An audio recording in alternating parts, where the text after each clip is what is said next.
Come ride with me. It's time to saddle up right away. There's so much to see. Don't worry, I know the trails, I know the way. I called a gentle horse, his eyes are big and round. He's ready to carry you the whole world around. Come ride with me, let's ride away. Come take a chance, I'll show you where the mountains touch the sky. It's a horseback dance, and we can ride forever if we try. Welcome to the 9th issue of the Horseman's Gazette, a quarterly video series that enables you to watch and learn from some of the most talented horsemen and women working with horses today. Education is the main objective of this video series. For viewers, this is a chance to learn from clinicians and cowboys as they work with their own horses at their own pace. Becoming a better horseman is a lifelong process, and if you're serious about becoming the best you can be, now you can take advantage of having access to some of the best in the horse world. So come along for the ride. You and your horse will be glad you did. Buck introduces the concept of centering your horse, a way to keep him mentally and physically with you no matter what age or experience level of the horse and no matter what kind of maneuver you're asking him to do. When I'm riding a colt, it's no different than how I ride a experienced horse. I often tell people that I think of having a rectangle around my horse. On a horse that's real green like this, that rectangle might be pretty good size, but there's a center in that rectangle. Whenever that horse can find that center, I try to be as peaceful as I can. If she'd go to moving around like this, I might work with her hind, work with her front, and when she gets quiet right in the middle, then I'd release her. Joe visits about how he would work a group of cattle out in a field. Riding a young horse, he demonstrates how to get a horse interested in cattle, and then keep his horse's interest focused.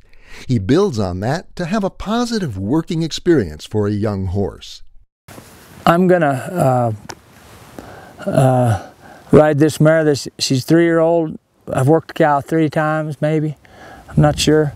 Out in the pasture like this, and I'm gonna ride out here and gather these cattle and just visit about what I'm thinking about, and we'll just see what develops here.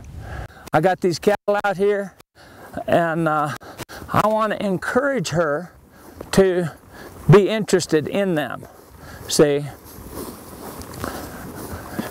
So I might drive these cattle down the fence a little bit and just see what happens. Whatever they want to do, I'll get that to work for me. Bruce shows a quiet way to get a horse ready to ride. Then he shows how what he did on the ground relates to how he rides in the saddle. For Bruce, with everything he does with a horse, he's always thinking about where that horse will someday be in his education. I have a system for doing groundwork where, like this colt, I started him and then I got hurt and I was off for a year or so. And I've just started riding him again, and he gets pretty tight. He doesn't really want to buck or anything, but he gets really tight sometimes. I found it's mostly in his shoulders, and I found if I loosen him up. And this is something I actually learned when I was still buckarooing and cowboying. Scott and his son Sterling demonstrate some exercises to practice your rope handling in a controlled environment.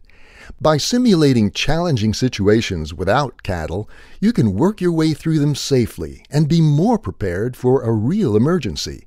Scott and Sterling show coiling, tracking, dallying, and handling your slack.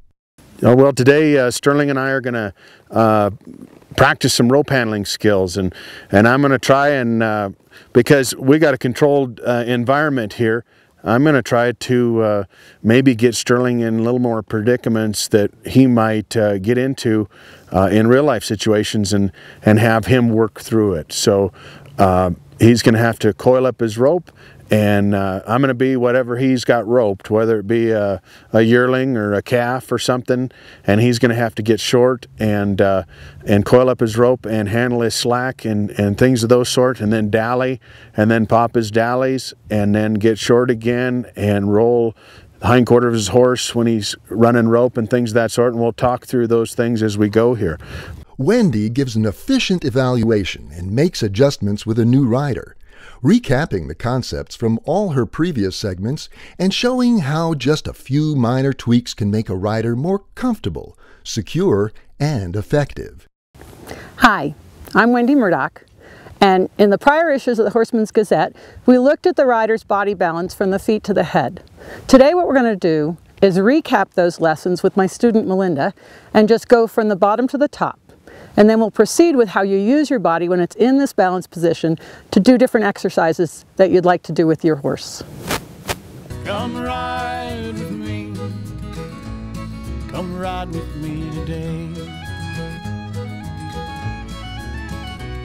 Come ride with me. Come ride.